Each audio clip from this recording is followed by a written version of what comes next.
ਉਹ ਸੁਪਿੰਦਰ ਇੱਕ ਚੰਗੀ ਮਾਂ ਆ ਆਪਣੇ ਬੱਚਿਆਂ ਦੇ ਵਾਸਤੇ ਵੀ ਤੇ ਮਾਂ ਵੀ ਇੰਨੀ ਸਮਾਰਟ ਸੀ ਕਿ ਉਹਨੇ ਆਪਣੀ ਜ਼ਿੰਦਗੀ ਦਾ ਅੱਛਾ ਬੁਰਾ ਪਹਿਚਾਣਿਆ Is there like another music playing in the background? ਤੇ ਜਸਮੀਤ ਹਾਂ ਜਸਮੀਤ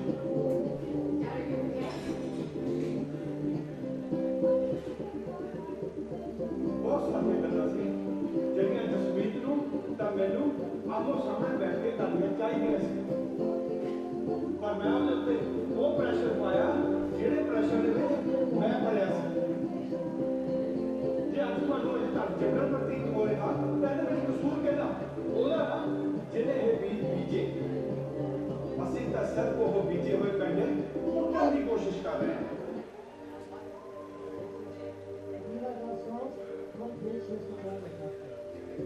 बस कोशिश नहीं करनी अपना सामान पैक करो मैं थोड़ी रिटायरमेंट आज ही बुक करता हूँ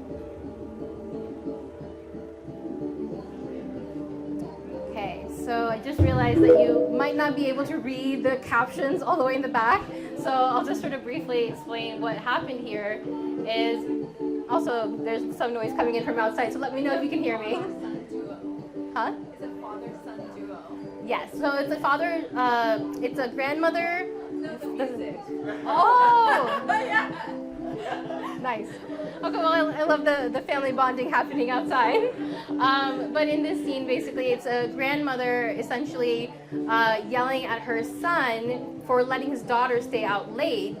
And the son, which was the father, and you saw the daughter in the background, just kind of shocked, like, okay, now basically her dad is getting screamed at for leaving India, for not teaching his daughter proper values.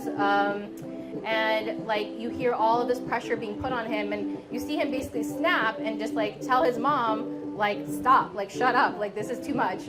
Which, you know, sometimes happens, a lot of times it doesn't. A lot of times these types of conversations just continue and unfortunately like really create a lot of guilt, shame, and heavy feelings and like grief, like Shruthi mentioned, in the family system, because everybody feels like a failure in that. And you know, oftentimes that's the kind of heaviness that many South Asian clients live with or experience in their homes with their parents or their grandparents. Oh, it's the music. Yeah, I was getting distracted. Yeah, it's the father-son duo. So we're going to talk about like the queer, non-binary, trans-identifying South Asian clients just for a little bit. And there's a couple of things I want to highlight while working with them, which is number one, like sometimes safety comes before disclosure. So coming out is not always the goal. Sometimes it's safety and stability are. And explore, sorry, I'm getting distracted by the music, sorry guys. So sometimes you have to explore like risk carefully as well, like family, housing, financial, emotional safety. And I typically say never assume a client should be out or wants to be out. And I think that's absolutely crucial. Second point I want to make is family can be central, not secondary, especially as a South Asian individual. Of course, that's not everyone's experience. There's obviously differences, but typically identity is often tied to like family duty, belonging. Sometimes there's also fear of rejection, which may include like loss of relationship, community, identity support as well. And the third point I want to also make is how identity is often layered and conflicted. So think about how a client who holds a cultural identity, a queer identity, and also an immigrational, generational identity simultaneously can be a lot for a client to hold on to and can get very complex very quickly as well. Also, I want to mention that there's also this feeling in between or not fully belonging anywhere. That's also very common within the queer community as well. Last thing I want to mention is there's still a lot of stigma within our community around queer South Asian clients as well, and that's something to be aware of as well. And I think, Manira, you're going to share a personal story as well in relation to that. Yes. So definitely wanted to just highlight that, like, yes, there's heavy stigma around being part of the LGBTQ community. It's something that, unfortunately, like, if somebody, one of our South Asian clients, if they wanted to come out, they're facing, like, not only stigma individually to be outcasted and perhaps even disowned. Unfortunately, the families also get ostracized from their communities. So there's like a kind of like multi layers of abandonment and exclusion that they're experiencing, which creates a lot of course, harm and grief and sadness, which is kind of just why many of them don't come out to their families. And even if they do, and maybe their parents accept it, their parents won't tell the grandparents. So there's like inner family secrecy as well. And then the other part of it is also understanding that trans identities actually are very much accepted and understood in South Asian backgrounds as an identity. However, they are still stigmatized in communities. So I think I remember when I was very young and I went to Pakistan, and we went shop. Me and my mom, we went shopping, and we also I met a transgender person who was helping us buy our saris. And I had never met a transgender person, and I asked my mom, I was like, oh, this is like, like, I'm not sure, like, how, or understanding transgender clients, and they used a term to describe them called hijris, and I was like, oh, but there's this feeling of secrecy and shame and stigma, and it was just sad because it's like, like part of somebody's community and who they are, and it wasn't quite accepted, but there was an acceptance of a transgender identity, which is also included on their national forum. So you'll see, if you'll ask, are you male, female, or transgender? So there is an acknowledgement.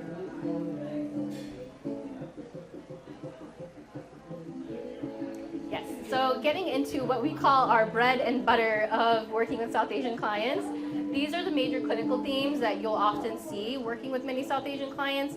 Almost all of us, myself included, have struggled with chronic guilt and feelings of shame. And the chronic guilt oftentimes isn't even a feeling of guilt as in we've done something wrong. It's oftentimes just guilt for existing and having experiences that your parents never did. So I might be on vacation, but I'll be feeling guilty because my parents never had a vacation like that. So that's often one of those pieces of it. Of course, that comes with fear of disappointing others. So that's a big aspect of working with South Asian clients. They might feel a lot of just worry around disappointing others, and which of course leads them to have a really hard time making decisions, independent decisions for themselves, because they're oftentimes battling their wants and needs with their family's wants and needs. Like Shruthi was saying about switching her major out of from medical school to being a therapist, it's like, it can feel really heavy. Yeah. There's a couple of more clinical themes. So as you can see on the slide, there's also people pleasing.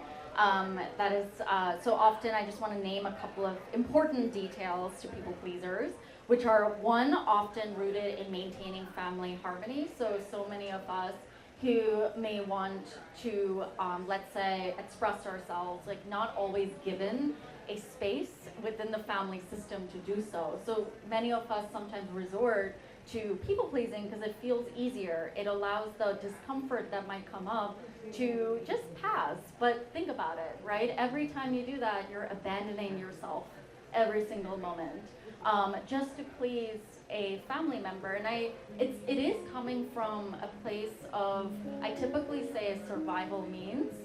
You're trying to survive, you're trying to maintain the peace, which does align with the collective, which often South Asians do fit in that system. And sometimes that's just easier in that moment. So, and also one thing I also want to mention is people pleasing also, if you've done it for years and years and years, it's very hard to learn how else to exist.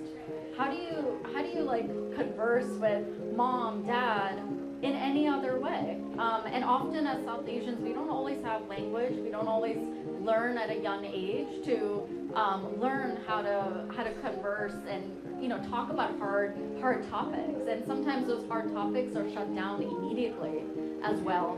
I know I remember growing up. I think I was like 5 or something like that, 5 or 10, and I had this I was getting really frustrated about something. I don't even remember. I just remember getting really angry. And I still remember, like, I think it was my auntie or somebody in my family system who said, "Oh, Shruthi, like, you don't show that behavior. Go to your room or go somewhere else," right? It is not accepted, right? Especially if an emotion is associated with negativity, I guess you can call it. And I always say in the therapeutic room, all emotions are welcome, and nothing's really labeled as negative or positive here. So that's very important. Another thing I want to mention is people pleasing is also learned as a way to be seen as good, respectful, ties with self-worth sometimes. So we sometimes find worth in being a people pleaser, which is also something to consider. Also, it does run risk for leading to burnout and resentment and loss of personal identity as well. And then, as Munira mentioned, guilt. Guilt is a big one in our South Asian family. I always say there's healthy guilt and there's also toxic guilt. And some of that toxic guilt is as a result of a lot of the gaslighting behaviors that mom, dad, aunt, uncle project. The next one is perfectionism. So again, often tied to achievement, family expectations, and reputation. And reputation, a common phrase you might hear within the South Asian system is, "What will people say?" Right? And that's a common phrase that many of us have grown up with.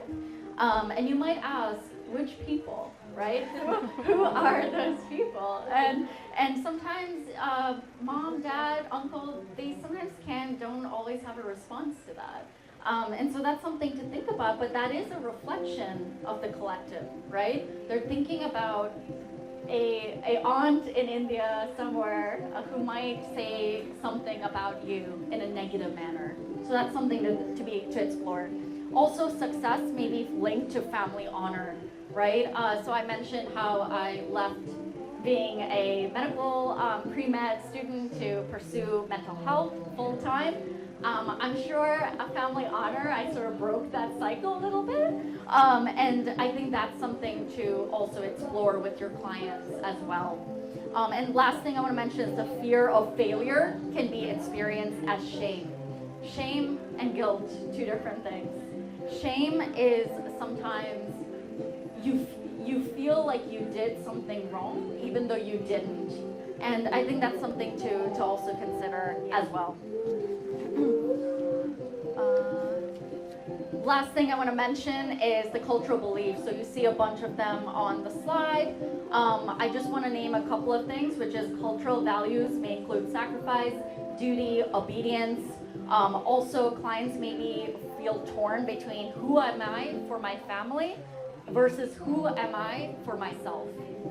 Sometimes that's really hard as South Asians to distinguish between the two, and that's something to also consider.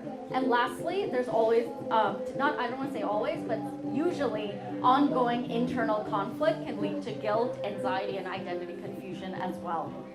And the last bit, emotional suppression. It goes back to my initial example when I was like really angry. I was like 5. I was like, I just want to express myself. I didn't have the space for it. And what happened? It got shut down, right? And that's cultural conditioning, right? It's a lot of the cultural beliefs associated with negative emotions. Like it could be anger, sadness.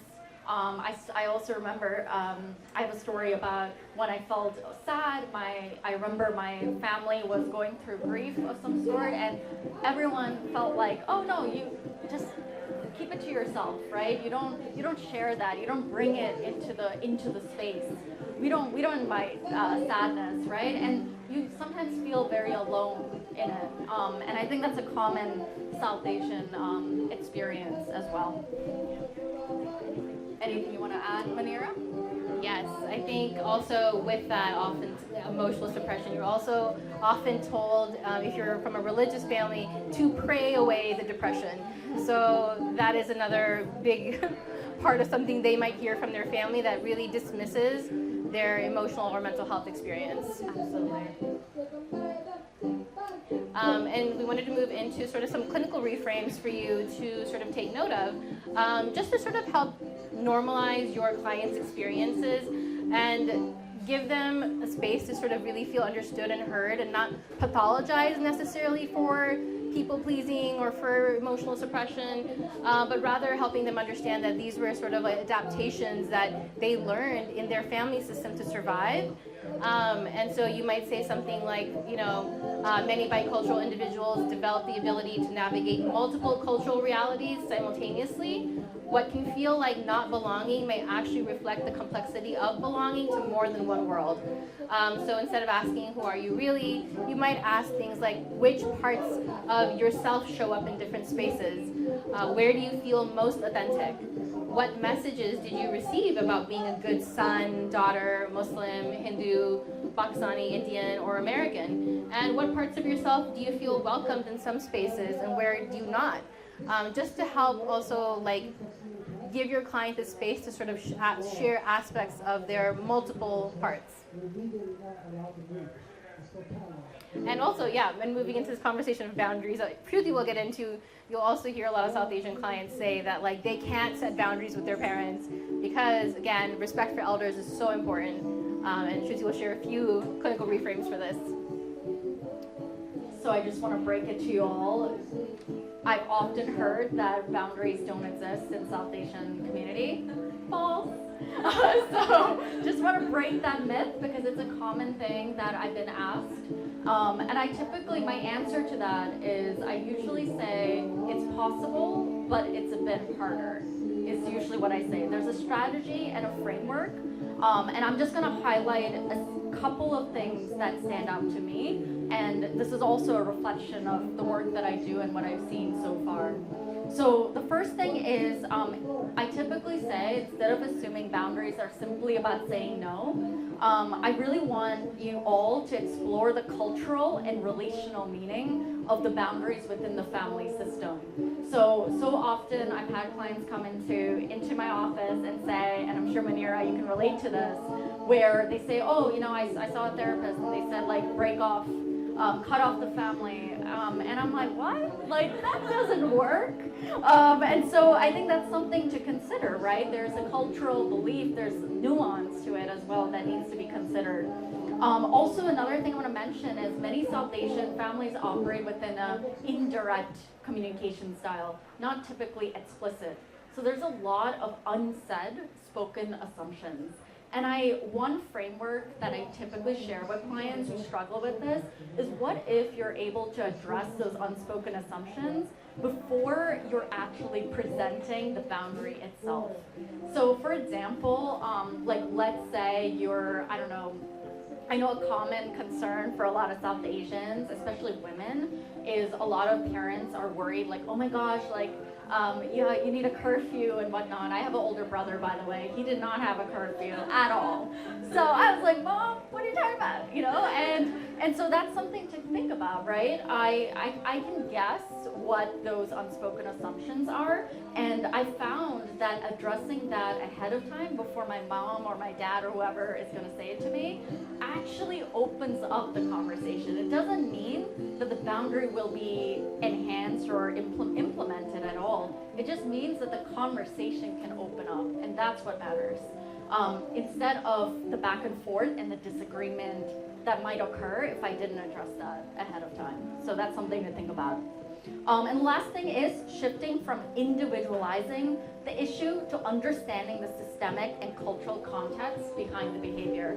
So one strategy that I often share with folks is, what if you're able to align an individualistic value with a collective value and present that to mom, to dad, to auntie? So for example, self-care. I typically say that's usually associated with quote-unquote laziness sometimes in our community. I've heard that a lot. I don't know if you have, Nair. Yeah, definitely. Yeah. So that is something to consider. How do you share that with mom and dad, saying, hey, I need self-care? Just saying that alone is not going to cut it. So sometimes I tie it to the collective. I sometimes say something along the lines like, hey, mom and dad, I know we have a wedding tomorrow for my cousin. I need some time for myself so I can be as energetic for that wedding and for that collective. That's very important to think about as well. So these are just some strategies that I think are really important. Lastly, I have so much to say about boundaries, by the way, clearly. And so last thing I want to say is many boundary conflicts in South Asian families are typically, as I said earlier, the unspoken assumptions, and I just want to share with you all some examples. So the first one is, if I say no, it means I don't care. A lot of association with stating that. Second one is, if I move away, it might be considered as I'm abandoning my family. That's a second one. Third one, if I prioritize myself, I'm being selfish. These are all things that I think many South Asians struggle with, and so it's important that we have the correct framework to work through that as well. Yeah. Yes, I think we can both definitely talk about the boundary part of this presentation for like another hour. But we want to just sort of offer a few other sort of things to just sort of reflect on, like sort of asking questions, like saying, like asking your client, what would saying no mean within your family system? So we first understand what are the sort of barriers against them setting these boundaries, right? Shruthi gave a great example of it was speaking to your parents with with the assumptions they already have. So like, let's say you have a curfew for 9 and you're told like to come be home by then. You could say to them, like, I know you're concerned about me staying out late. You're concerned for my safety. I know you care about me. Yeah. However, I will be staying out a little bit longer for myself, you know? But again, you will still get a lot of back and forth on that. And that's just on going out. I mean, if you talk about leaving the city you were in and moving to different states and marrying outside of your culture and religion, we can get into a whole other topic. Yeah. Yeah. All right, so we want to just sort of close on this note and just sort of highlight that working with South Asian clients oftentimes means holding complexity, which is love and pressure together, connection and constraint, belonging and becoming. So our work really isn't to pull them out of their culture, but really to help them find themselves within it. And do you want to add some more to that, Shruthi? Yes.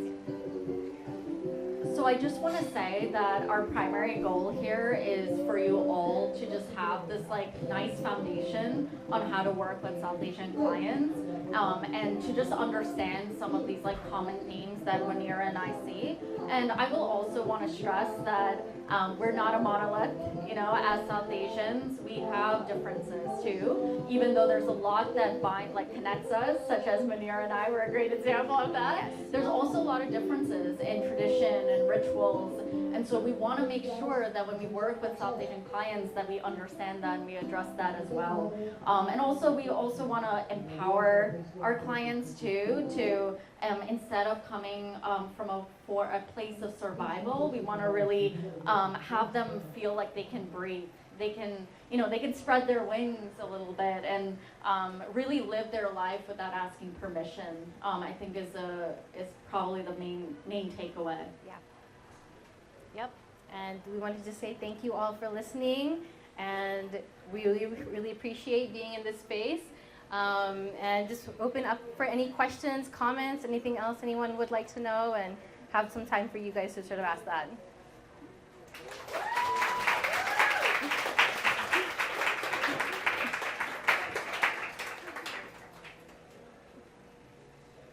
Any questions? Anyone?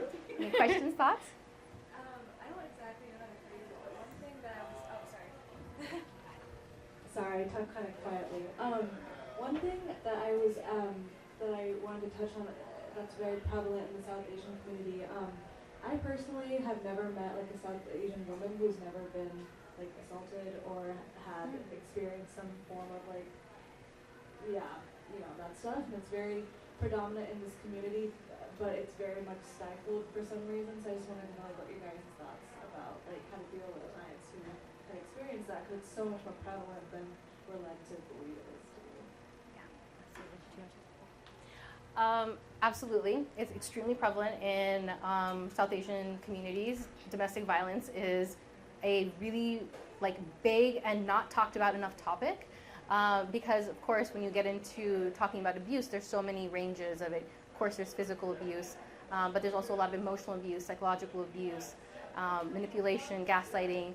And as we talked about the gender differences, that's kind of, if we went a little bit deeper in there, you'll sort of notice that there's a lot of themes of misogyny, unfortunately, which, again, perpetuated by years of like women being seen as a burden and men being seen as a resource. So I do think that because there's a prioritization for a lot of like, families putting that sort of men on a pedestal for that reason, because they're a resource or, you know, providing financials, it unfortunately creates this really toxic dynamic for a lot of women. And yes, I feel like for most South Asian women I've worked through, there's some form of abuse that they're also recovering from. We have actually a couple of referrals and resources on our next few pages with links to a few centers. There's one organization called SAKI, which is South Asian American Women's Resource Support for Domestic Violence. There's also Asya House, which is another resource in New York City for domestic violence. And I oftentimes, like when, you know, clients or women, especially from South Asian backgrounds, are really in it and they're struggling and you know they need support to get out, these are some of the resources I refer to. Okay, yeah. I mean, there's so much more we can, of course, talk about on this topic, so thank you for asking that. Are there, or what would you recommend for working with Southeast Asian males who are confronting their own misogyny? Ooh, that's a good one.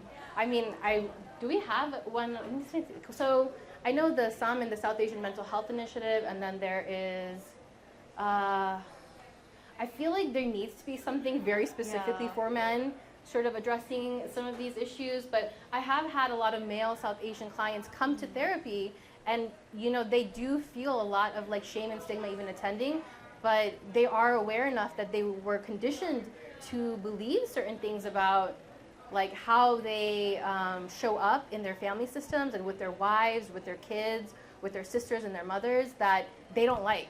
And so I do think that when you're working with a South Asian male client specifically who is addressing maybe even themes of narcissism, right, where there's a sense of like inner selfishness that they're acknowledging, and they're like, I realize that I don't think about others before myself, and I don't know why that is. And so that's also really interesting work. I mean, I oftentimes do recommend that they see an individual therapist to start unpacking some of these things.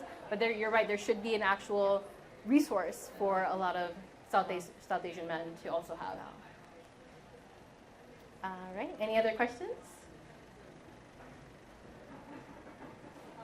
This is probably more of a personal question, but have you noticed that your family has been, if they weren't open to your career choice, that they've been actually more receptive towards getting mental health services or therapeutic services for themselves if they might be struggling? Have they been a little bit more open-minded? Did it take a long time for them to get there if they did? Do you want to add to that? Very good question. So I will say no. I will say it's been an ongoing conversation, right? I think it took years for them to accept the profession that I'm in. So I think they're in a very good place now. I think for them to actually consider to even step foot into therapy is a whole other, maybe another couple of years to engage. But I am happy to know that the conversations are now a little bit more open. I think that's really what really matters at the end of the day. I know we would like the outcome to be great and wonderful, I get it. But I think at the same time, like I'm a huge advocate for like what are like the small steps we can take, because I truly believe that a lot of what we share here are, I call them generational worth of beliefs that have been passed down. Like we're talking about who knows how long back.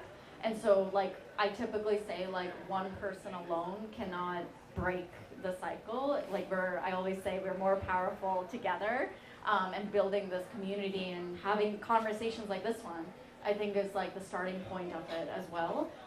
What I will say, and this is more on a positive note, which is I have seen more, I will say more South Asians like in their like 50s and 60s, like still come, not my parents, but definitely like other folks like on like during like in that age like generation So I think that's nice to see, because I wouldn't have seen that maybe a decade ago. I don't think I would have seen that at all. So I will say that's like in the positive direction, and I think we can applaud and maybe celebrate that. I think would be nice.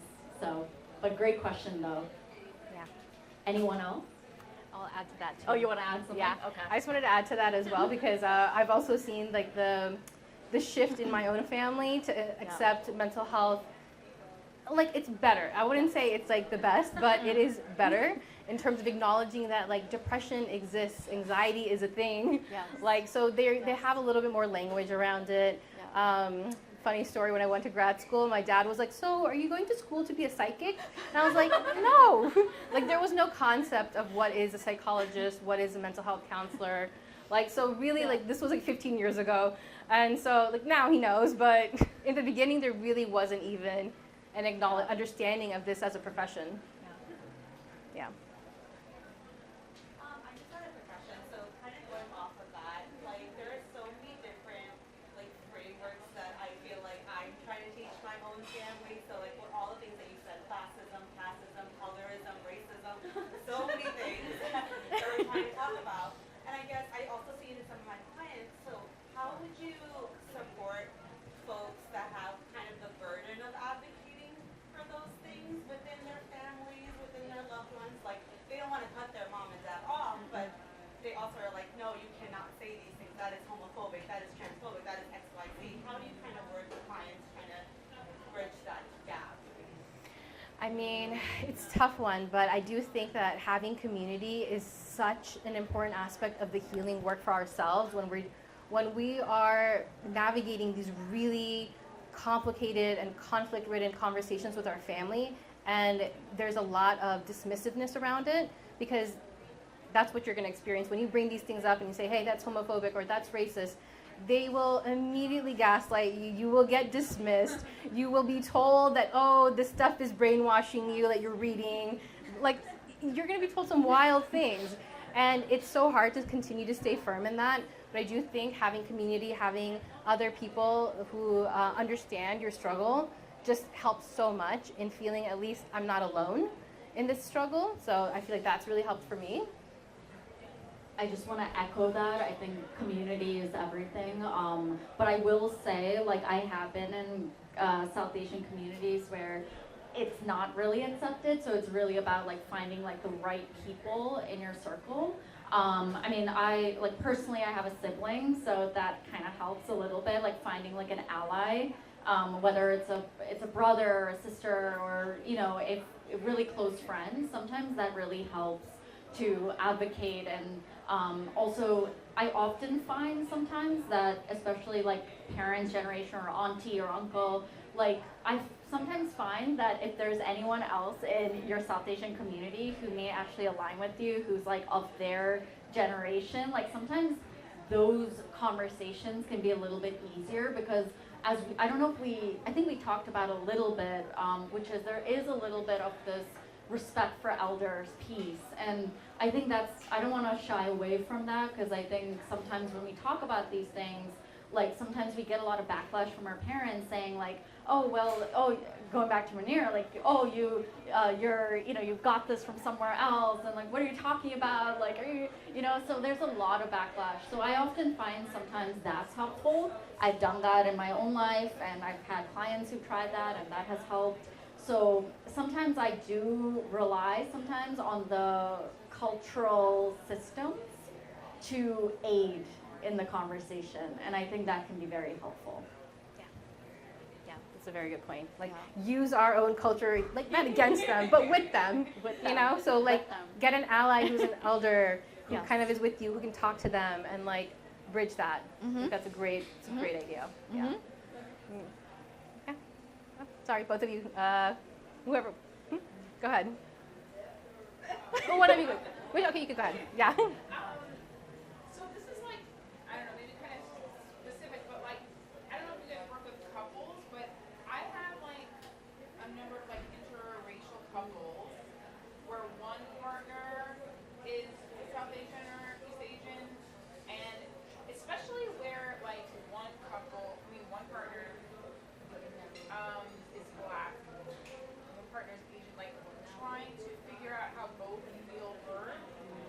supported. And I guess I'm wondering, I don't know if that comes up for you guys. Yeah. I mean, absolutely. I think that like acknowledging both of their lived experiences and cultural identity is so important. I think in couples work, it's a little bit more complicated too, because there's oftentimes the fight is about being heard, right? And, you know, sometimes it's oftentimes understanding families too. So, I mean, I don't work with couples anymore. I mean, I might go back to it. I stopped during COVID just because it was a lot. Shruthi, do you have any experience specifically with couples? I don't, unfortunately. Yeah. I don't work with couples. Yeah, so that's a piece of it where like oftentimes I will just refer them to like a different therapist. Yeah. But I do think that one of the things that's really important for couples work with interracial couples is that acknowledgement piece of both of them really being able to share their identity and their lived experience, and really asking the other person to mirror that and understand where that's coming from. Because the conflict can come, especially if you're working with a South Asian interracial couple. Like, I feel like one of the often fights is like, oh, my family, like your family of origin is asking something of you that your partner does not agree with, right? But you have to basically prioritize your family of origin over your partner, or at least that's what you're told, and you're asking your partner to accept that. Like, hey, I have to go do this thing for my mom, so I can't help you with that. And that can create a lot of conflict. So I wish we had more to add to that, but feel free to reach out and I can send you a couple of resources, like articles and different things that might be helpful. Yeah, I'm sorry, go ahead. Hi, my name is David. NYC couples therapist. Oh, perfect. Great. Wonderful. Value that.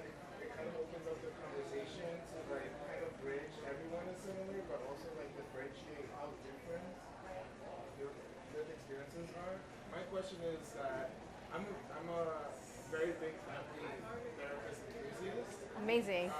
Please share your information with us. I was actually going to ask you if you can share what are some tricks and patterns that you see involving a family therapist, because sometimes like having one-on-one is limited in what the conversation can be in, but the whole family system involves elders, and like you said, having a ally that's an elder, but like, actually, do you have a directory of family therapists that speak the language? Because that also matters, and it makes it difficult and slows down the translation process.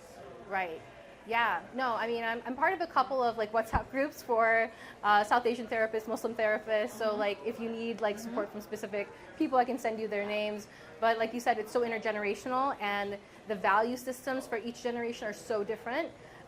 That's where oftentimes I think in the family therapy room, you see a lot of that struggle to be heard, and who's right and who's wrong, and who deserves respect and who doesn't.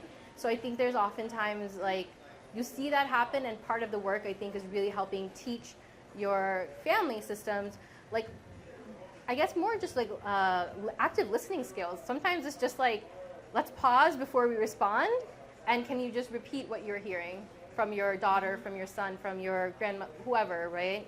And I do think that usually the person who's asking for family therapy is a younger person who's like a kid, who's like, my mom and dad and my grandma, whoever, my uncle, aunt, like, can you all come to therapy because this is bothering me? And so it's really around trying to understand, like, okay, what are the impacts on of their mental health because of the pressures they're living under? And what are the consequences of living with those pressures? So helping the parents understand, like, this is having some severe consequences for their kid in some way. Yeah.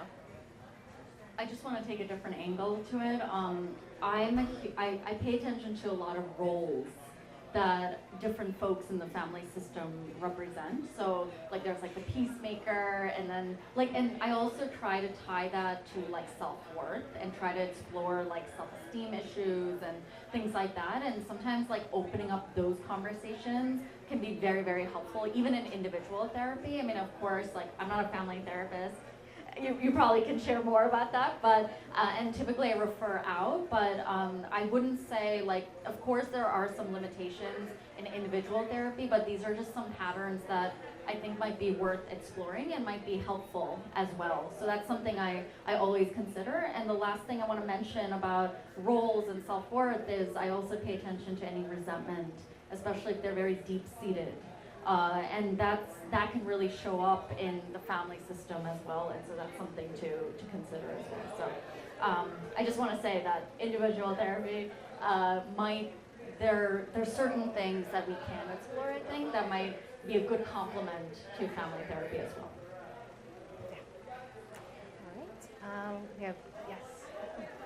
Yeah. So I'm really interested in working with adolescents, and with adolescents, one of the main problems that I tend to like see around my peers and people younger than me is like they accept a lot of, or they endure a lot of cultural shaming and cultural identity shaming, which is like, how do you have any, when it comes, when it shows up in your office, do you have any kind of techniques to deal with that, or is there like any cultural empowerment kind of techniques to give them to kind of support that self-esteem and kind of like those early on, I guess, protective mechanisms for pathology? Yeah. Do you want to share?